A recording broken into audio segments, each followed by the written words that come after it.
నూతన స్వభావంలో క్షమించే గుణాన్ని ధరించుకోమని కూడా దేవుడు తెలియపరుస్తూ ఉన్నాడు.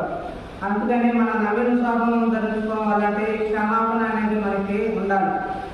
ఆ క్షమాపణ మనం ఎలాగా క్షమించే మనసు ఎలా వచ్చిందంటే దేవుడు మాట ఆలకించినప్పుడే మనకి ఆ క్షమాపణ అనేది మనకు వచ్చింది. ఇక్కడ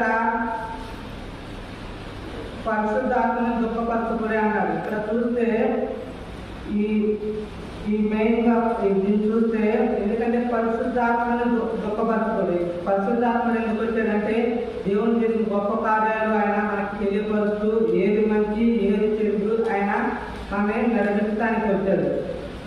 ఎప్పుడైతే మనం పరిశుద్ధాత్మని దుఃఖపరుస్తామో అప్పుడు నవీన స్వభావం ధరించుకోలేము. ఎందుకంటే ఆ పరిశుద్ధాత్మ మనకు చూడన్నప్పుడే మంచిదో చెడుదో మనకు తెలుస్తూ ఉంటుంది.